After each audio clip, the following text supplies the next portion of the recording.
Dear students, in this video you will be taught about osmosis and osmotic pressure. Osmosis एक process है बच्चों जिसमें solvent solution में move करता है थ्रू सेमी परमेबल मेम्ब्रेन, या वो लो कॉन्सेंट्रेटेड सोल्यूशन से हायर कॉन्सेंट्रेटेड सोल्यूशन में मूव करता है through semi permeable membrane. Remember, semi permeable membrane एक ऐसी मेम्ब्रेन होती है जो सेलेक्टिवली सब्सटेंसेस को अपने थ्रू पास होने देती है. यानी वो सब सब्सटेंसेस को पास ऑन नहीं होने देती, वो कुछ सब्सटेंसेस को पास होने देती है, कुछ को नहीं पास होने देती. ठीक है. और यहाँ पर स्पॉन्टेनियस फ्लो लिखा गया है. इसका मतलब क्या है? स्पॉन्टेनियस प्रोसेस के बारे में आप जानते हैं. ऐसी प्रोसेस जो खुद ही हो जाती है या जिसको स्लाइट इनिशिएशन चाहिए होती है और वो फिर होती रहती है. ठीक है. चलिए, तो इस डायग्राम से समझने की कोशिश करेंगे कि ऑस्मोसिस है क्या.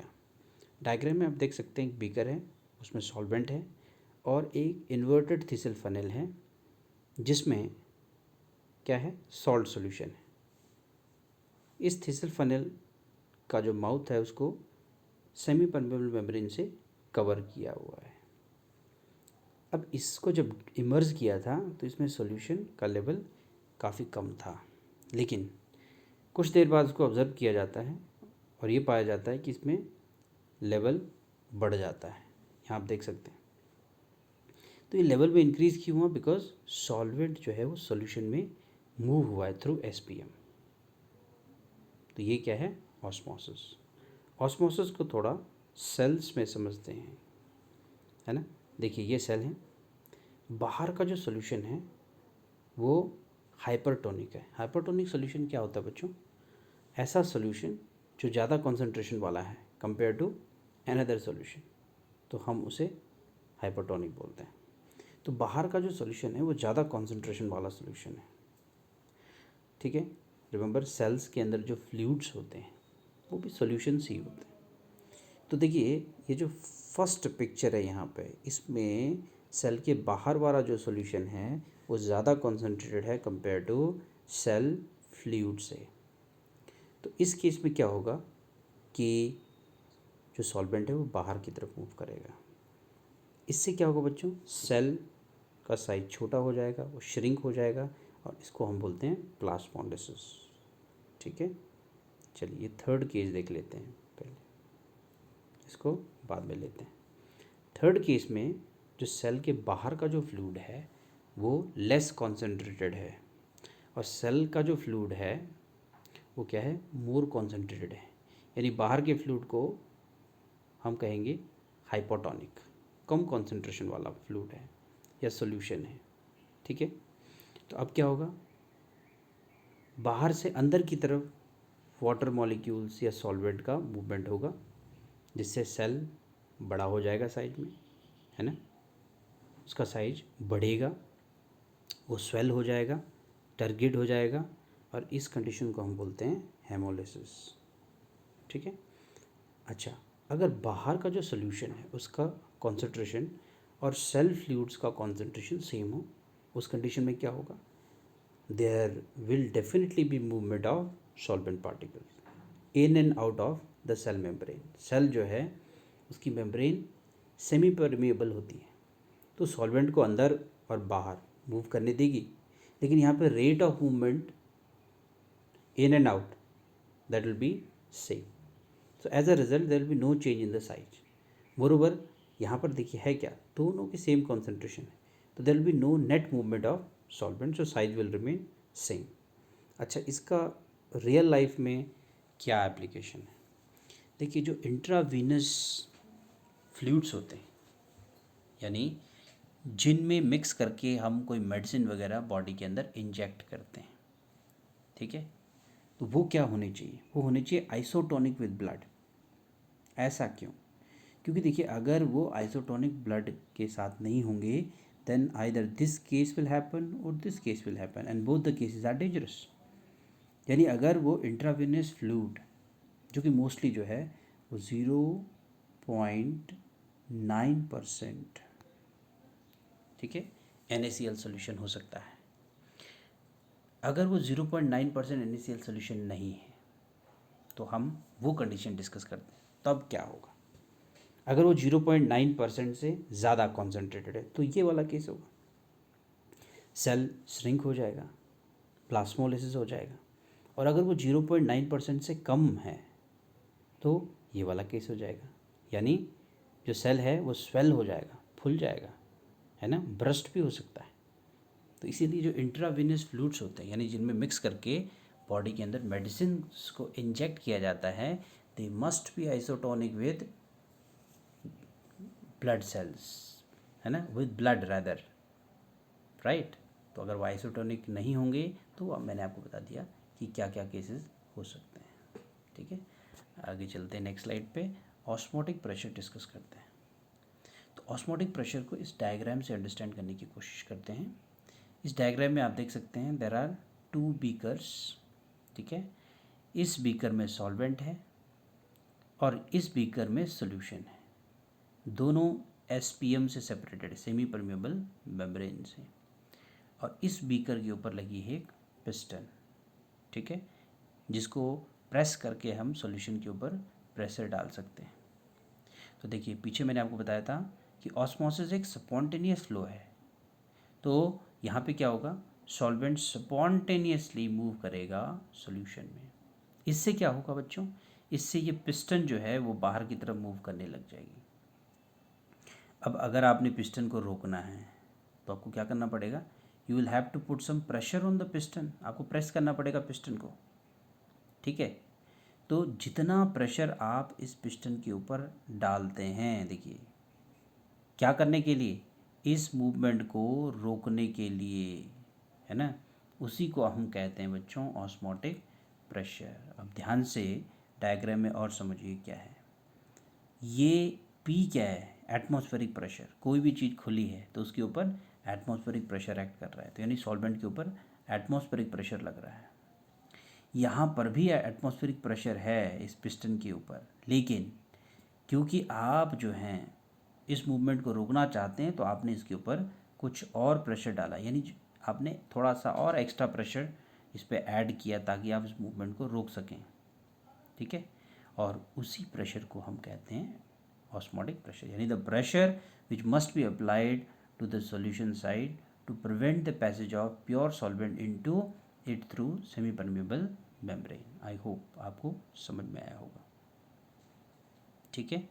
चलिए नेक्स्ट स्लाइड पे चलते हैं, ऑस्मोटिक प्रेशर के बारे में थोड़ा और पढ़ते हैं। वेंट हॉफ एक साइंटिस्ट थे, 1887 में उन्होंने डाइल्यूट सॉल्यूशंस के लिए ऑस्मोटिक प्रेशर को ऑब्जर्व किया और उन्होंने पाया कि ऑस्मोटिक प्रेशर जो होता है उसको हम इस तरह से एक्सप्रेस कर सकते हैं। याद रखिए ऑस्मोटिक प्रेशर को हम पाई से डिनोट करते हैं और उसके लिए जो एक्सप्रेशन है वो क्या है, CRT। यहाँ पे C क्या है बच्चों, कॉन्सेंट्रेशन यानी molarity of the solution, R है गैस कांस्टेंट और T क्या है, टेम्परेचर। तो pi is equal to CRT expression है ऑस्मोटिक प्रेशर के लिए, ठीक है।